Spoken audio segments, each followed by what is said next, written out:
What's up, everybody? This is your man DJ Square. Now, let me tell you something. I'm here with a guy who's been around a long time, and not only has he been around a long time, he has been out there with some of the greats and and has done some great work. And the joints that he drops, they come in all flavors. This man is able to touch into multiple genres and do things to make people just grasp onto him and make it happen. And not only that.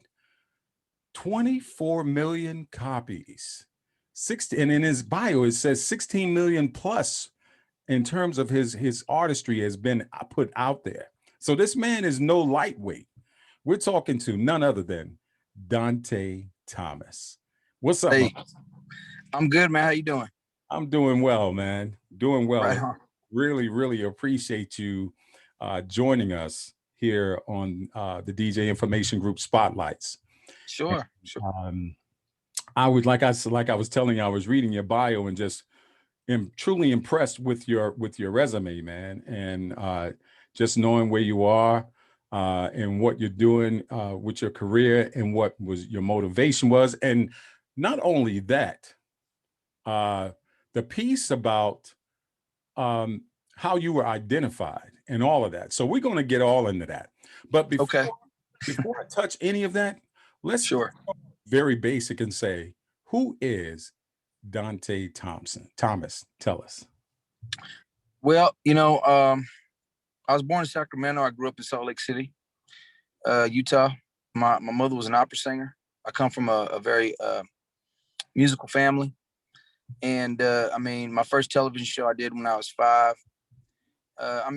Dante Thomas is, really, he's just a guy that has been doing music his whole life. I didn't know that I was going to do it my whole life. I didn't know. My mother told me when I was older, after I sold my first million records and I got off tour with NSYNC.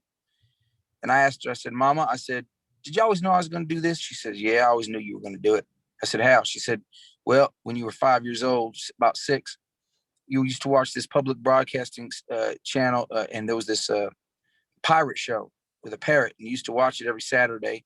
And then they were canceling the show, and the thing flashed across the screen that they were going to pick one lucky person, one lucky kid to come and sing the theme song for the television show. And I would always sing the theme song pretty good. So she took me down to the tryouts, and I won. And so when I won it, and then for the last episode, they walked me out there on stage and gave me the microphone. I remember standing out there, and all the lights were on me, and there's people sitting in the stands and stuff like that. But I wasn't nervous at all. It was exciting. It was fun. I didn't feel apprehension about nothing. Even to this day, people say, "Are you ever worried about going on stage?" I said, "Not really." I said, because people in general, I mean, unless you're at the Apollo Music Theater, people want to go have fun. They ain't there to test your buttons or push them. So, I mean, Dante Thomas is a guy that has always sought to take this talent that God gave him and try to make something that can make people feel good. I come from a very, well, lack of a better word, we were poor. I mean, we were on welfare and stuff like that. There were times we didn't have money and all that kind of stuff. So Mhm. we couldn't go to places. And so my mom, one of the things I would do for my family is I would stand in front of them and I would sing songs and entertain them. And I saw how good it made them feel.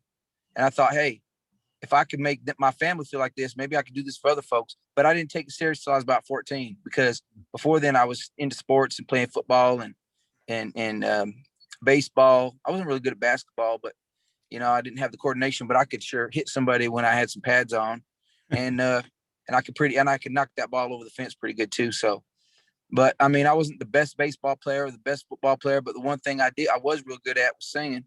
And you get to be 14 years old, you really want to get girls' attention, and you're like, how do I do that? I can't run faster than him, and I can't throw the ball harder than him, but you know what? I can sing better than all of them. And that pretty much once I started to see the effect it had on women, well, that was over for me. After that, it changed my whole perspective. And then I heard a song called Forever My Lady by Jodeci. I remember watching that Mm. video, Yeah. and I saw that video when that song came out, and I said to myself, yep, that's what I want. I was young too, young teenager. I said, that's what I want to do the rest of my life. And I followed it out from there.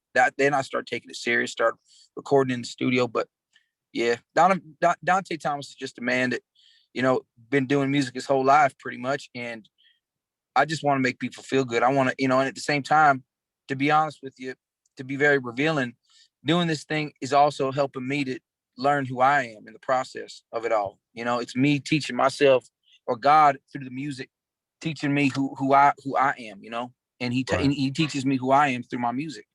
Right, right. And you know what? Music is one of those things, man, that is a connector that, like I always say, music is universal. Music is Yep, therapy.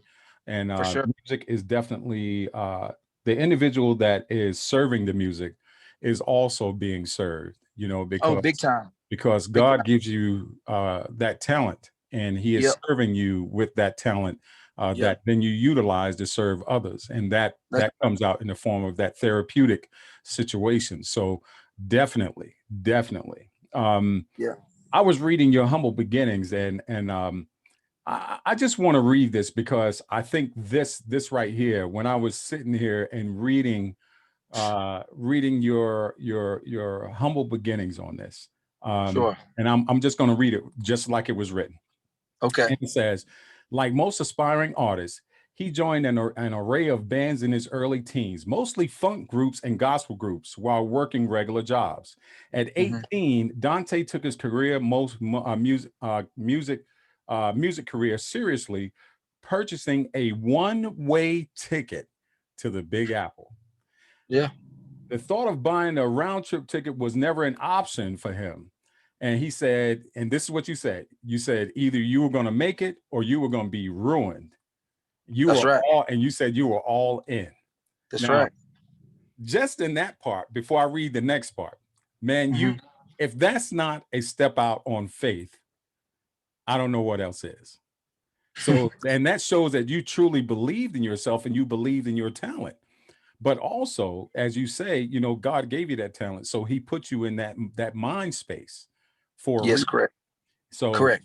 and that's how I understood it, Yep. and then I calculated that and put that all together, and then it came up with one word, a blessing, right? Yeah. Yep. So, and then it says, however, New York City was tough. Dante's first night in the Big Apple was spent on an emergency cot in the hallway of Manhattan's Port Authority. The Correct. day, this next day, you find you look for a shelter for runaways and homeless teens, and that started. Let me see, and a less than auspicious start, and it was a start to your career because Correct. this is what happened. That song that you talk about by Jodeci, Yep. you were standing there singing that song, Yeah. and Dante, I'm gonna say not Dante, but Donovan and Hmm. Dougie Fresh overheard They you. just they discovered me in Brooklyn. What happened? So here's what happened. I found my way into this place called uh behind the Port Authority bus terminal. There was a runaway a shelter for kids, Mm-hmm. and I stayed there a little under 2 weeks, and then they got me into this place called Promesa up in the Bronx, 174th and Bryan Avenue, and you can stay there up to a year. And my counselor, her name was Cynthia De La Rosa, a Dominican woman, very cool, very cool lady. She believed in my talent, so she kind of broke the rules a little bit. I mean, it's been a long time, so I ain't gonna get her in trouble or nothing. But when we were supposed to be looking for jobs, she would cover for me, and I would be out.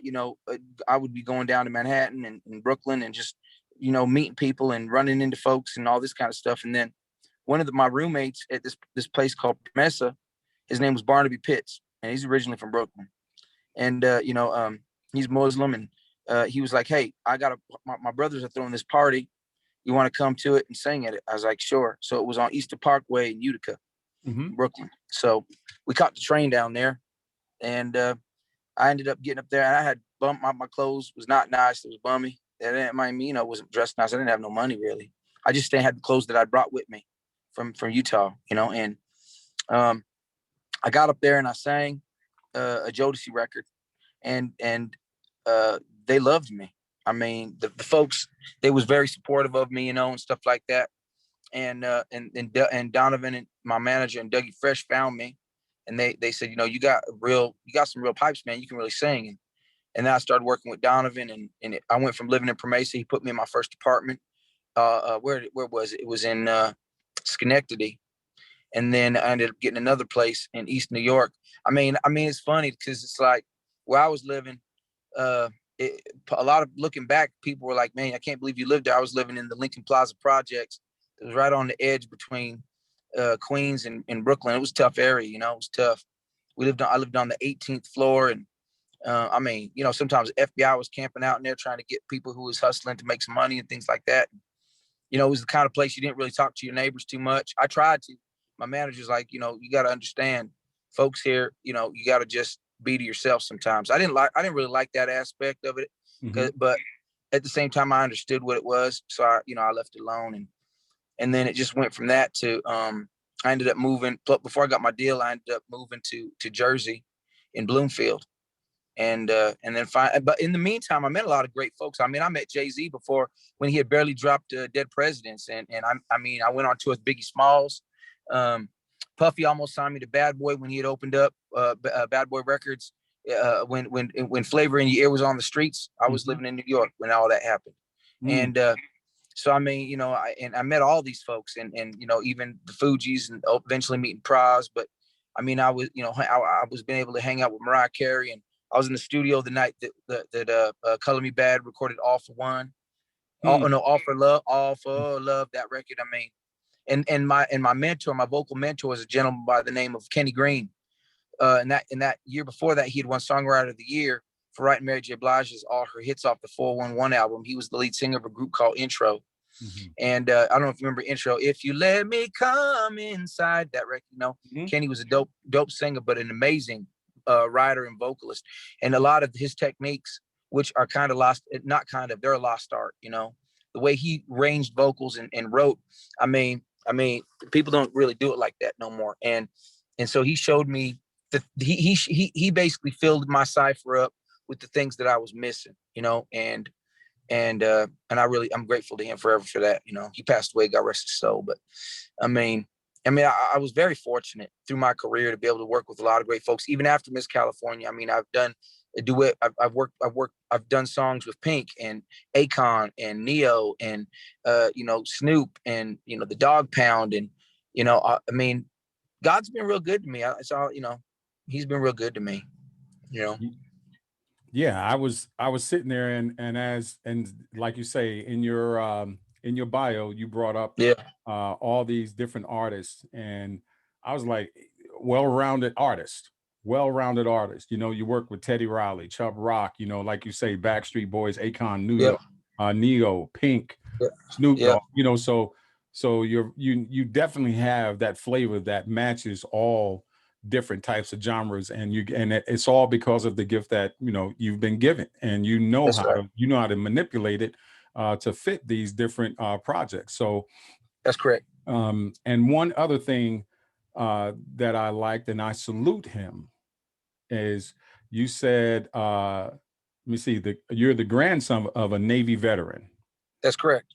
and I am a Navy veteran as well. Oh, right on. Right on. So Yeah. and I read that, and I, you know, just kept going. I was like, okay, cool, you Yep. know. Yep. So Yep. automatic salute. Oh, thank you. Um, My granddad, he passed away a little while ago, about a year and a half ago, sorry to maybe hear almost 2 years ago. Yeah, but he was an amazing man, and he left an awesome legacy to follow. And you know, I mean, I've also had uncles that were in the Air Force, uncles that were Green Berets, you know, many in the military, Marines, this kind of stuff. And well, you know, I never served in the military, but my grandfather, he definitely instilled in me, without so many words, he instilled in me, you know, even if you don't serve, you can still serve. Every American can serve, you know. I mean, right. we can. So it just depends on what you're trying to do. So I'm just taking the things that I got and doing what I can, especially with this song, my new single, Still in Love with America. That's me putting it out there, you know, because my personal feeling is, in this generation, this is just my opinion. Okay, it's just my opinion, but this generation, they don't have no real heroes to look up to. I mean, you know, where's their Marvin Gaye's of this generation? Where's their Stevie Wonders? Where's their Michael Jacksons? Where's their Beatles? Where's the people where's their Bob Marley's? I mean, the people that didn't just make records for you to fall in love to or dance to, but also made records that changed the world, changed the way we look at the world, and for me, that's kind of like the vacuum that's been left behind in general in the music business. I mean, I always think to myself, when I'm by myself, can you imagine what kind of album Usher and Justin Timberlake could make if they made a gospel album? I mean, really made a real gospel album and put it out. That's why, they would change the lives of so many folks. They wouldn't even know what to do with it because they already got a boatload of money, as an example, But that's the point. It's like when Kanye West did that gospel album, there's a lot of folks that was hating on him, and they was trying to say, well, this ain't that. Hey, you know what? Nobody's perfect, and it don't matter. It don't matter because we all got mistakes and frailties in our character. But he stepped out of the box and he was giving something back to the creator, and I think when you get to a certain level, that's what you got to do. That's what you got to do. It's more like I'll tell you what. I mean, plenty of times I've looked at myself in the mirror and I said, what am I doing it for at this point? I've been able to scratch all the itches that I ever had in the music business. The gold, platinum records sit on my walls, and Miss California's in top greatest thousand in the top 1,000 songs, greatest songs of all time list. It's like 650 something, and I mean, you don't have to climb that mountain 10 million times to know what that view looks like, but at the end of the day, at one point or another, I think all artists, if they're honest with themselves, they sit there and they say to themselves, well, I've done all this for myself, but what am I going to do for other people? And it's funny because once again, it comes full circle to what I was doing when I was a kid, which was doing it for my family and making people feel good. For me, that's the ultimate motivation. Really, it's the ultimate, because otherwise, brother, I'd have given this up a long time ago.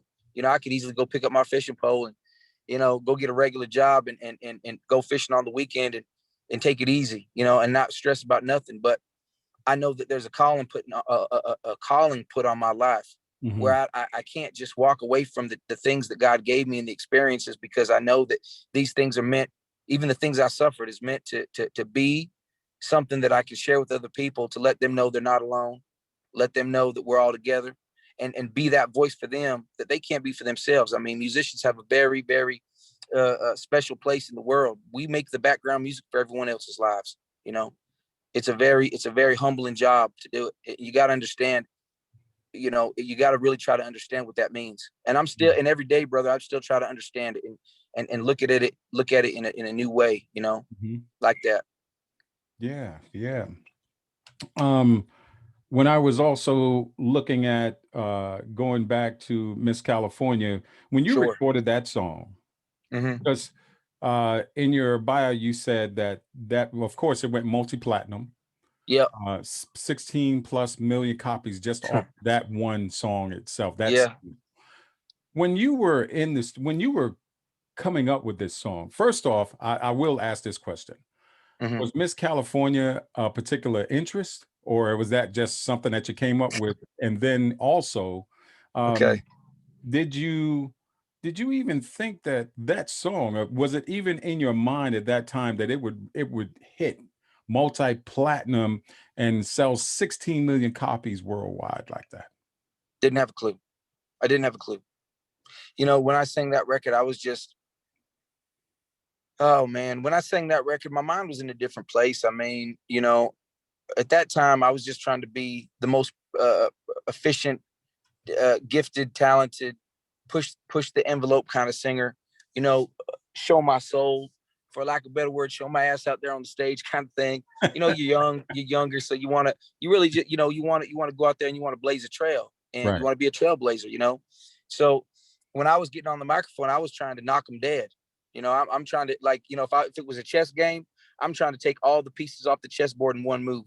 And Mm. so for me, when I got on that microphone, it was a challenge to me of, like, world championship kind of fighting thing. And I knew it, and I knew what it was. So that's how I looked at it. But I didn't know that it was going to do that. I didn't know what it was going to do. I had no clue. And when it started to do it, honestly, brother, it still surprises me through the years. Every time I walk by my in my hallways where my Miss California records sit, every time I walk by, or I'm laying in my bed, I'll look into the hallway for my room, and I'll see them sitting on the wall, the memories come back of everything that was happening at that time, you know. And all I can tell you, brother, one word: gratitude. Gratitude. You know, gratitude and humility will get you so far in life you don't even know how far it'll get you. I Oh, mean, you know, it'll get you through the toughest times, you know, really. indeed it will. Indeed Yep. it will. Because, I was sitting here and I was thinking 16 plus million copies, and along with some of your other songs, General Taylor, he had shared that over 24 million. Is that correct? Somewhere around that Yep. total. Yep. So in the So course far. So far. so far So far. in the course of that, um you have got to have one powerhouse kind of production, marketing team to really hit all these different places to come up with that kind of, I mean, like literally. And what I would say, man, it's time for you to write a book. It's Well, time. you know, I mean, you know, people have asked me about doing a biography, but tell you the truth, I don't think I'll ever write a biography. I'll probably write a memoir one day, but not a biography, because biographies are they're too in depth. I mean, I'm already putting pretty much all my life out there on social media and stuff like that. I'm pretty good about doing that stuff. Um, but you know, I probably do a memoir. I mean, memoir, you only have to be 85% correct. The other Mm, stuff can be a little bit of an embellishment, you know. But right.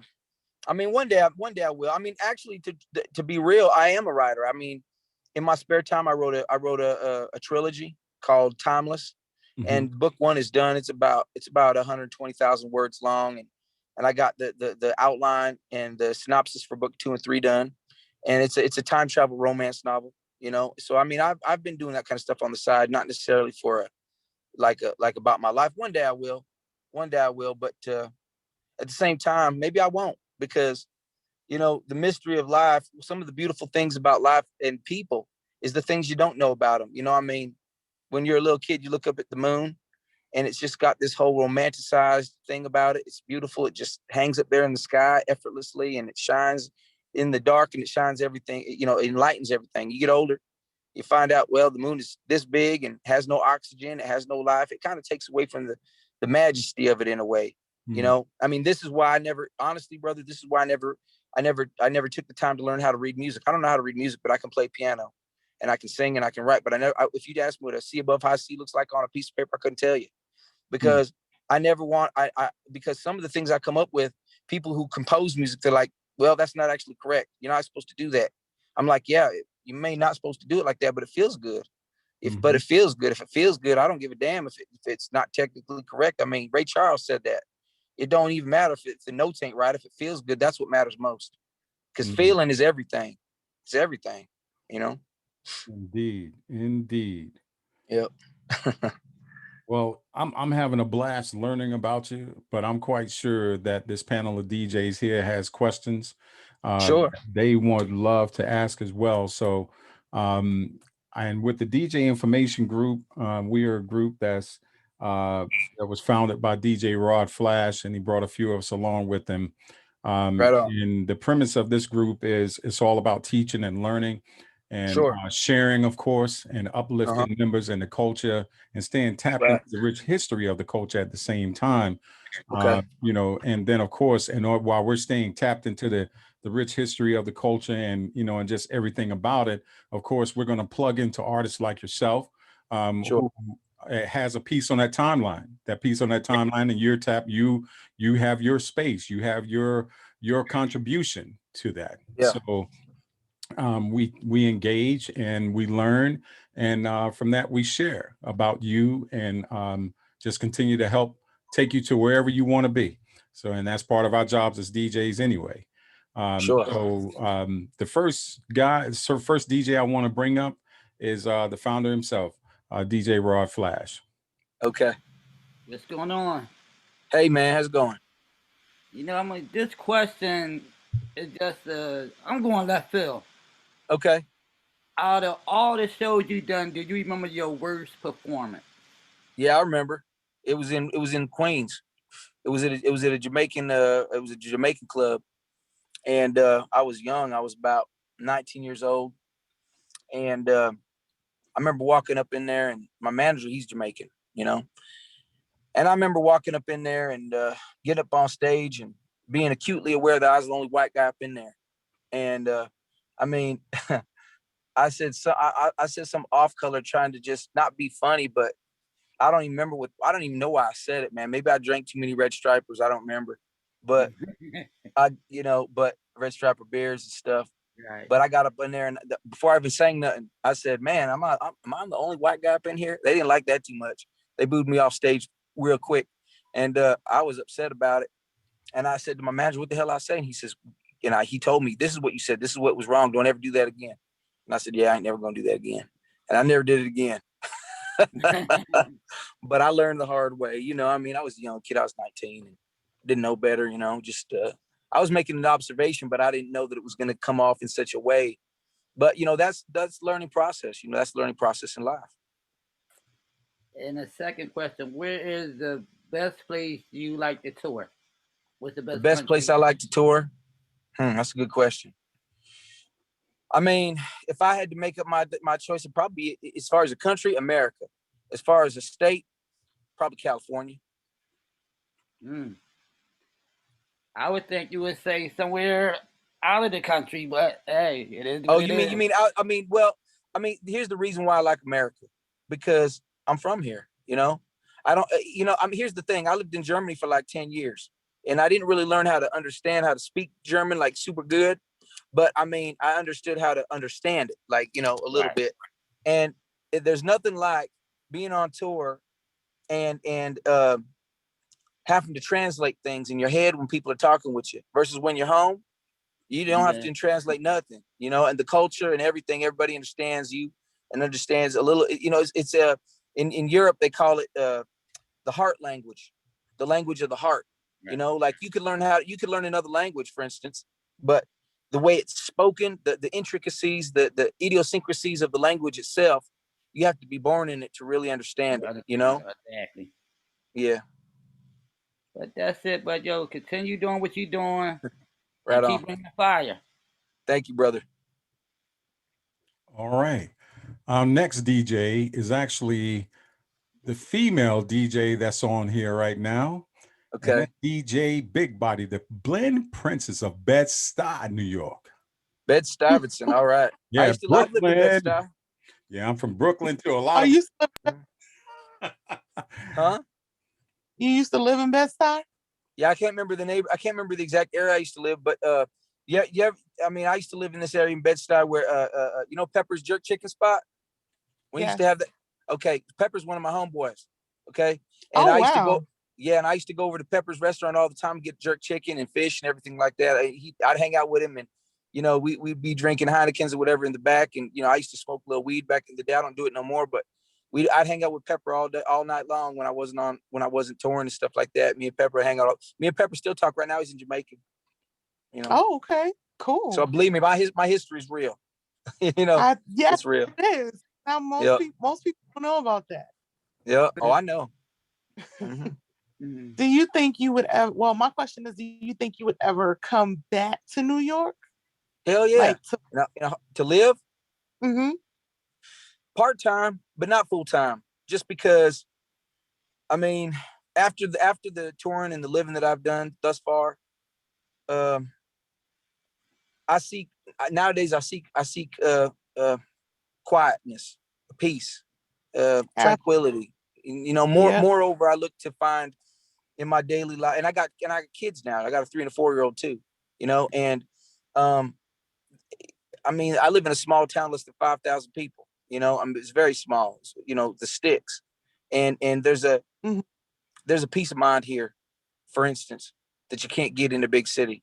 The one thing you can get in a big city is work. You can get work done. You can get songs done. You can make things happen in New York quick as hell, because things are moving so quick there. I mean, styles change. Well, who's on top one month ain't on top the next month, and and it's exciting. Right. And truthfully, there's so many talented people. It pulls the best out of you, or it shows you that you ain't ready. Right. One of the two. But it definitely shows you what your metal's made of.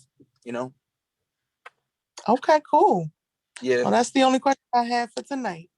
Okay. Right on. Right. So now, I don't know if he's here because I don't see their pictures. But I will say this: DJ Michael E. He's out of Detroit. He's Okay. actually at work right now, but he says congratulations to you for answering your calling and following your passion. Oh, thank you, man. He likes the song "Never Give Up." Oh, Never Gives Up. Yeah, that was the first record on my album, #1. Yeah, yeah. Yeah. And then we got DJ Mike L. He just came in and he's out of Maryland. Okay, VA. Mike Yep. L. What's up? What's good? Hey. What's good? What's good? What's up, man? What I got for you is what is it? Still in Love with America? What is it? What made you make that song? Well, at the time when I wrote it, here's the interesting thing. I wrote that song 10 years ago. Okay. I wrote it 10 years ago. I wrote it because I was watching some news. I was living in Germany. I was living in Frankfurt, and I was watching the news, and I was watching how people was not being happy to be from America. They wasn't proud to be where they were from. You know, the patriotism that I grew up around and the things that I found pride in and stuff that made me, you know, that kept my feet on the ground, you know, kept me grounded, you know. It's like people were just throwing that stuff to the wind. And I just thought to myself, man, and I started to write this record out of feeling like I wanted to, kind of bring people together, remind people of the greatness of America. America is great. You know, we are great. We are great people. You know, you take the politics out of it for a minute, you know. Right. People say, I don't like the government or politics or this president or that president. But the truth is, we're all Americans. And the interesting thing is, which most people wouldn't know unless you leave the country, is this.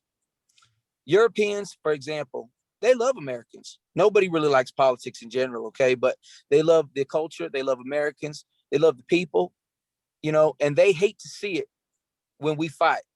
One half the country fighting with the other half, they hate it. They don't like it. It hurts them because they're so close to our culture. I mean, one of the great things about America is we think outside the box. You know what I'm saying? When it comes to our culture and our music and our way of thinking and everything. And that's one of the things that makes us so special, you know? And so when I wrote that record, I was trying to write something that was going to last forever. And I wrote that and rewrote that song for like 10 years until I finally got it right. Oh, cool. That's cool, man. I mean, keep doing what you're doing. And right on. Do you need to send us some DJ drops? Do you do DJ drops? Sure I do. Cool. Square Knot can get that info, and you know we'll put you out there. Right on. I mean, you know, if you give General the list of whatever y'all need me to say and the names and all that stuff, I could do it on my phone. It's not a problem. Cool. Okay, cool. I salute you, man. Keep up the good work. Keep doing what you're doing. Thank you, cuz. Appreciate that. All right. All right. And you know, I was sitting here and I was thinking about a couple of things that you mentioned, man. Sure. I was in the thing I wanted to mention this, and you brought it up, and this was really good about the fact of how driven and how motivated you were as it was relating to releasing of your projects. And when I read in your bio in 2000, when you guys met Praz, within a span of 2 weeks, you signed that deal with Elektra and Warner Music Group, and then in 1 month, you completed an entire album. Well, it was actually 3 weeks. To be honest with you, 3 weeks. Man, 3 weeks and a full album. How many tracks was that? Well, we cut about 15 songs, and we kept 10. So 10 songs in 3 weeks, man. Did you guys see? I've been in the studio, so I know what happens when that work is going on. Yeah, it's meticulous. It is ridiculous to get 10 tracks done. You could barely, on average, when you're sitting in the studio in 3 weeks' time, you may get 3 tracks done. But guess what? But here's the thing, bro. Here's the thing. The one thing I learned about living in New York is this. I was constantly, you know, I mean, honestly, when I look at my situation, it was a lot like Eminem's in a way where I was constantly being put in ciphers where they expected you to just come up with stuff on the fly. You know, you'd be sitting in a circle of folks and you're passing the thing around and smoking and feeling good. And it's a weekend and everybody's young and pumped up. And you jump in the cipher and you gotta finish the sequence of whatever someone came before you and what's gonna come after you, and it gets you in this mind frame of thinking real fast, like this, you know. And so when I was cutting the album, I was already used to that way of thinking, because I was doing that in Brooklyn. In the Bronx, I was already joining ciphers where I was jumping in ciphers with rap. Most of the time, it wasn't singers; it was rappers. So when it got to my part, I was the one that always had to come up with the hooks, because I was the singer, and they'd be rapping their verses, and then I come up with the hook. I can rap too, actually, but I don't really do it because it's not my forte. But I can do it. But you know, anyway, so when it came to the album, I was already used to the pressure of being fast, because in Brooklyn, you know, because here's the thing: when you're in that cipher, and they're you know, they're doing their parts, and it comes to you, if you don't do your part, you get kicked out of the cipher. They're like, you know, and you don't want to get kicked out of the cipher, because it's kind of humiliating. So I didn't get kicked out of too many ciphers. I made sure I stayed in all of them, you know. And that taught me, living in New York taught me how to think quick and write fast, and write from the heart and write fast. And what I learned is, usually the first thing you come up with is the best, and because it's the most genuine part of what you're feeling. You know, it's kind of like what Ernest Hemingway used to say, because Ernest Hemingway is my favorite writer, and he always used to say, when he would write books, if he didn't have nothing to write about, he would just find the most truest thing he knew, and he would run with it. And so I took that same concept and I put it into my music. Gotcha. Yeah. I was sitting there, I was like, man, you had to be putting in some work, man. Cause I'm gonna tell you, I sat in the studios and just watching artists come through, and just being in the booth myself and different things, and just knowing the work that goes behind just one song. Yeah. And you did 10 in 3 weeks. That is really amazing. The other thing that I want to tap into as well is what you were saying about people. A lot of people don't really appreciate America. And that's because, of course, like I told you, I'm a Navy veteran, and I've traveled 14 different countries. And let me tell you, man, being overseas, you get to really, really understand just how good you have it here. You ain't lying. A lot of people don't understand that. And you're also right about how Europeans, especially over in the UK, how they love Americans, and you know, and they hate to see what they see, dichotomy and all the stuff that happens over here. True. It's absolutely true. Yeah. So I totally understand that, because I'm gonna tell you, we would go overseas, man. We'd be on these 6-month cruises, these, you know, being out 8, 9 months at a time on different other events, and we'd get back, man. We'd be so happy to get back home to the United States. And when we pulled in and we moored and we walked on the pier, we would literally drop down to our knees and kiss the ground.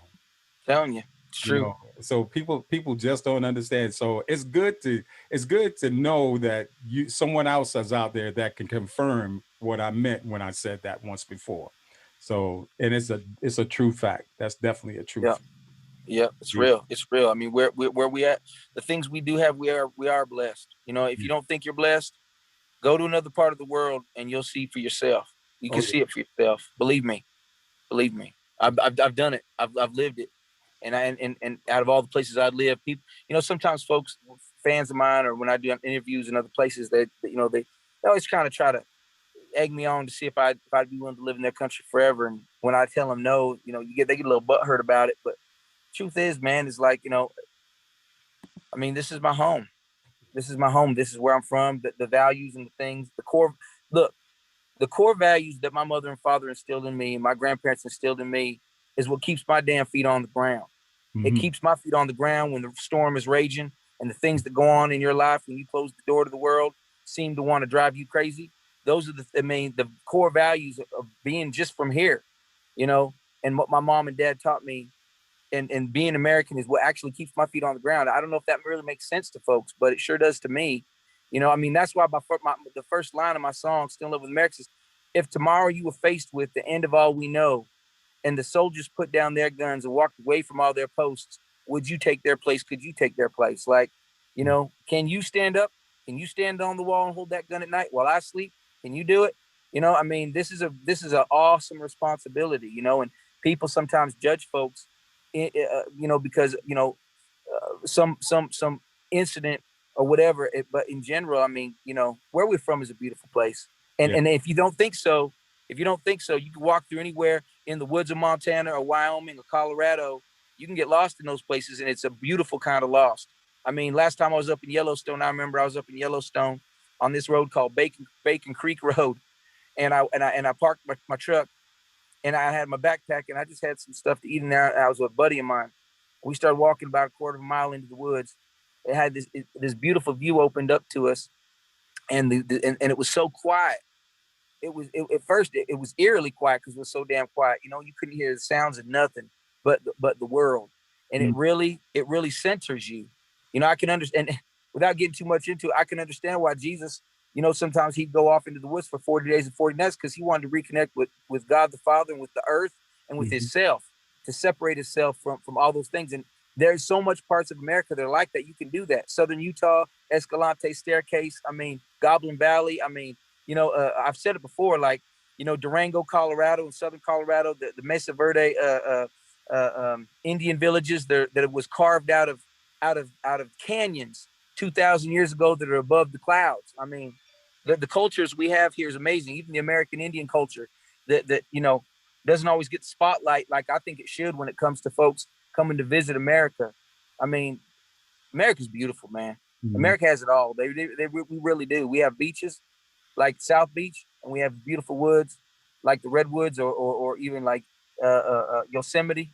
You Mhm. know, all kinds of places in California. You can go from Southern California in San Diego, where it's nice and hot, like they say, it never rains in Southern California, to Mhm. Northern California in the woods. Go Yep. camping, and it's amazing. I mean, I love America. Yep. That's I a could talk fact. about it all day long. Trust me, I could. Yeah. And see, you said another fact. I lived in California for 15 years. So Right? I lived in San Diego, and I went all the way up to Sacramento. So I know exactly Yeah. what you're talking about. Yeah. Yeah. Indeed, indeed. The next DJ that we have here is DJ Big Dooley. I don't know. I think I saw him pop in. Yeah, there he is. Hey, good evening, man. How you doing? Hey, how Oh, you doing, bro? Sorry I don't have my camera on, but we That's down. I'm okay. in Texas, and I don't have no electricity. I understand. I've been there. And only light I got is from the fireplace. But my question is, who are some of your favorite artists of today? Huh? That's interesting. Of this day and age. Yeah. Let me see. Probably I like Ed Sheeran. I like Chris Brown. Um, who else? You know, I like Beyonce. You know, Alicia Keys, um, Justin Bieber. I mean, they're making some great. There is some great music being made out there. You know, that really hits home. And yeah, I mean, yeah, those are some of the folks that I like. Kanye West. You know, they're doing their thing right now. You know, And one more question: sure. if you had to do a versus, who would you want to go against, or If who I would had you to what? if you did a versus, who would you go against? Huh? That's an interesting question. Uh, Justin Timberlake, because I toured with him. I was gonna say John B. Oh, me and John B, we cool. Me and John B almost did a record back in the day. I got a good story about that one.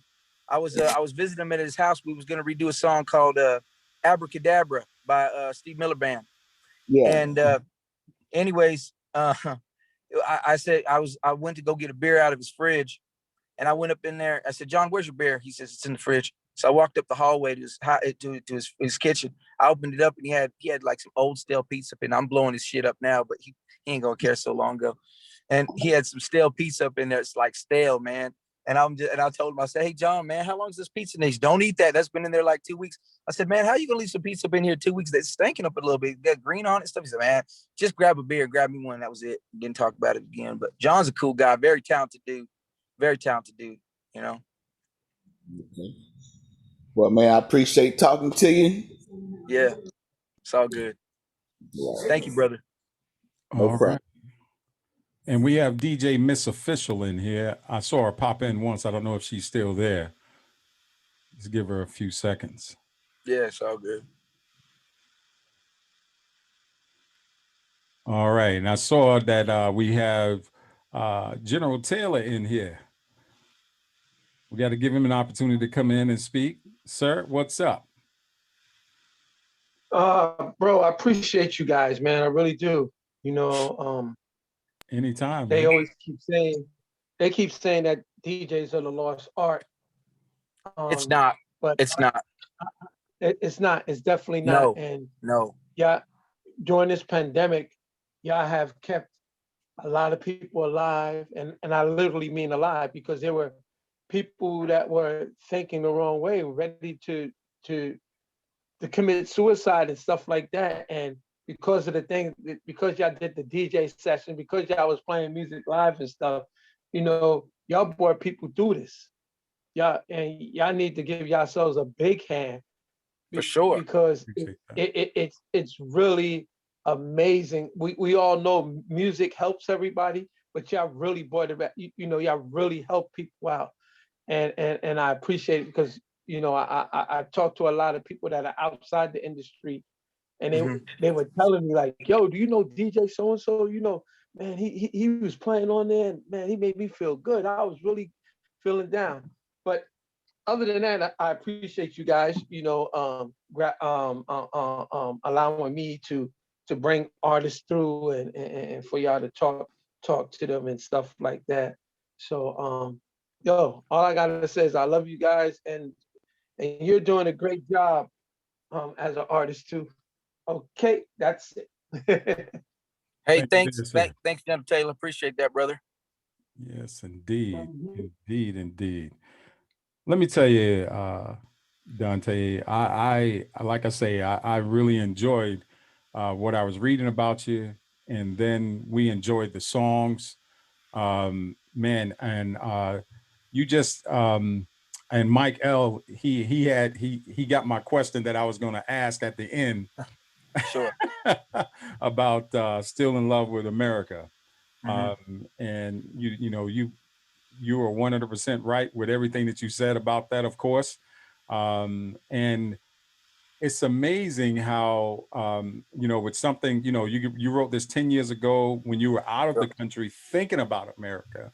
That's right. And then just how relevant that song is today. And it goes back to the opening of our conversation of how you were blessed with the gift, and then at some point in your steps, you were told to write this song that would then have its have extreme relevancy today. I didn't know it was going to happen like that. I didn't have a clue. To be honest with you, have a clue, exactly. Didn't have a clue. Yeah. And to be honest with you, bro, I got another song. I got a follow-up record to that one day that I may release. It's called Lady Liberty. It's called Lady Liberty. It's amazing. It's an amazing song too. It's amazing too. It's on the same level as, it's like a cousin to Still in Love with America, but I'm gonna hold on to for a minute. Gotcha. Well, I'm gonna tell you, man, I enjoyed your work. The DJs here enjoyed your work. We shared it in the group. Thank you, sir. You definitely got good responses from that. And we just really, really appreciate, we appreciate you. We appreciate thank you, brother. as an artist, as a human being, and obviously a man, a father, who definitely takes care of his own. I did. You believe and love your country. For sure. And I made some notes here. I was like, he's a man of God. He's honest. He believes in the better of things. You're driven, you're motivated, and you're definitely grounded, and those are excellent qualities to have, man. And being able to have those makes you one of those that people feel that you are accessible. People are able to stand and talk to you and feel comfortable around you, because your aura, just your energy is amazing. So from that, people want to really, vibe with you. So that's really, really cool, man. We enjoyed it, man. Just really, really enjoyed it. So I always ask this question at the end of the interview. Okay. And that is, what homework do you have for us? What homework do I have for y'all? The only thing I can say is something I try to follow every single day, which is what William Shakespeare said: "To thine own self be true." Because if you can be true to yourself, you can be true to everything else. Yes. You know, keep following you guys' hearts. And I want to say, just, you know, I mean, I cannot thank you enough for allowing me this platform to sit here with y'all and talk with you. And that, you guys give me this time to share my thoughts and impressions on certain subjects and things. And, just to take time to listen to my music. I mean, it's always a humbling thing for me, because, um, yeah, I mean, tomorrow's promised to no one, so it's important for me to just always, for myself, to recognize the people that God puts in my life, and just like how God has allowed me to be in your guys' life this time, and likewise, vice versa. And all the listeners also who are hearing our conversation or in the reach of our voices, one of the biggest things I can just say to them as well is like, look, we've all had a tough year, and it's going to get better. We can do this. We all can make this a better situation for ourselves and for our country, Mm-hmm. for our children, for the future. You don't have to lose hope, and you're not alone. And that's all. And that's a beautiful thing there, man. And you said a mouthful there. And in this case, especially with this pandemic, and like General said, DJs Yep. saved a lot of lives, Big time. and that is because of what you just said. One of the things you just said, and that is you said we are not alone. Yes, And because if a person feels that they're alone, and especially with everything that has happened in the pandemic, which has caused people to really feel that way, I um, know. just knowing and giving them confirmation that they are not alone, that there's someone out there that can connect to them, whether it be, like what we do through music, or maybe just a phone call and just talking to them, or whatever it may be, or sending them some type of vibe. Uh, Sure. is just really, really amazing. So, man, I tell you, I truly believe that this was truly meant to be. I think that God put you here to for these words, and for a lot of us to be uh, here to hear what you're saying, and being able to spread that, well past your artistry and your talents, and all that you've been blessed with, because is you are definitely a great deal, a big deal, in the Thank you. sense of just your faith and everything else, and it exudes, which has really blessed you, and Thank you, sir. we really appreciate you for that. I did want to play a little bit of "Still in Love with America" Sure. before we close out, Okay. and I'm hoping that it doesn't. And I always wait to the end for some of the songs now, because being that it's one of it's popular, it's already registered and everything. Sometimes Facebook and YouTube and everybody else, they'll block it out. So I know. I know. yeah, Yeah. I know. and that's Is a it on all sad part. platforms? What'd you say, Flash? Is that song on all platforms?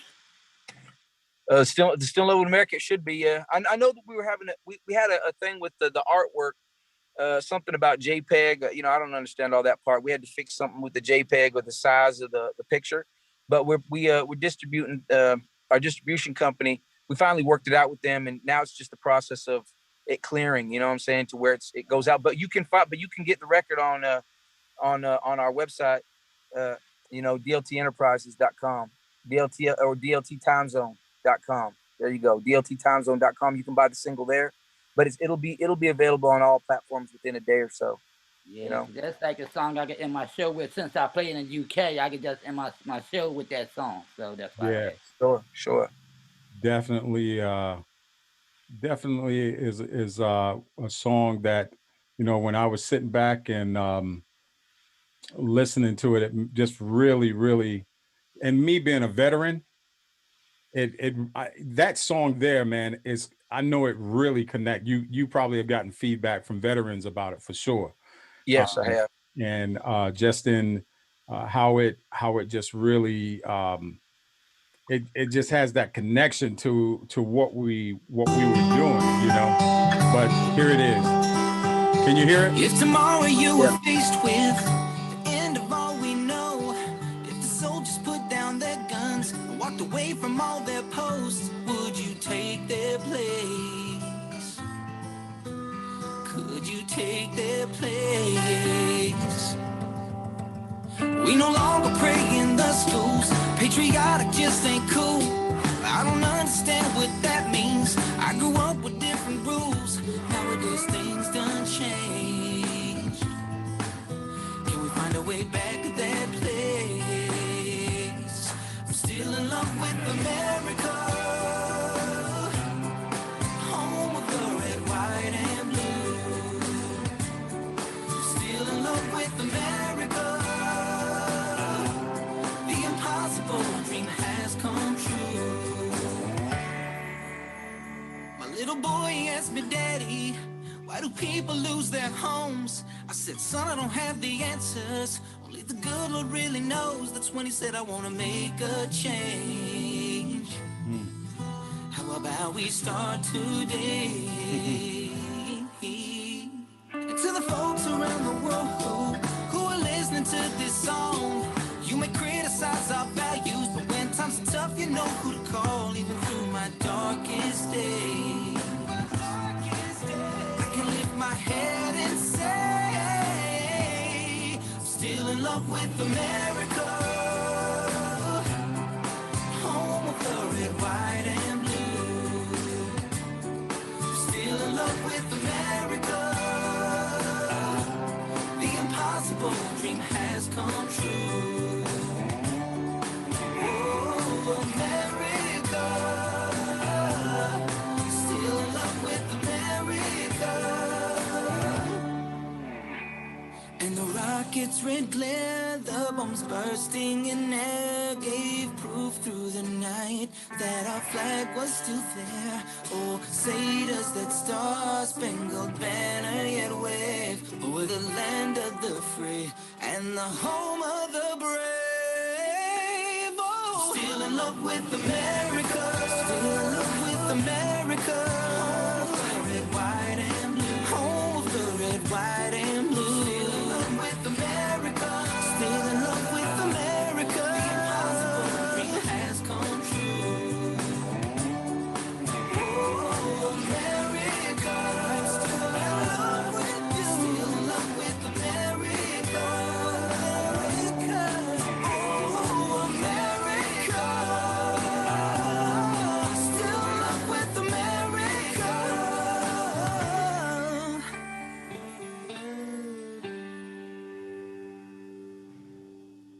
Man, that song is powerful. Thank you, brother. I That is appreciate really powerful. And in the messages, real life scenarios where you're talking to your son about that. Yeah. people losing their houses and things. That's happening today, right? Yeah, I had that. That was a real conversation too. Yeah. And then on top of that, you're telling them, we can start making that change and start right now. Yep, Start making that's it right. change. So you're instilling into your seed, into your son, hey, you don't have to be like everything else. You could start today and you can be a change agent. You can make changes to help and do better, to make the That's world right. better going forward, man. That's right. Man, I salute you as a dad for real, man. Thank That's powerful there, man. No you, doubt. man. And then also, I was sitting there when I was listening to it before, and I made the note again, where you said about, in the situations, who you can call on. Of course. And so this song could really tap into gospel a tad if you really think about it, Yeah. because when you say, who do you call on in a time of crisis, or when you're having something, you're just trying to figure out something, you're going to call on your higher power.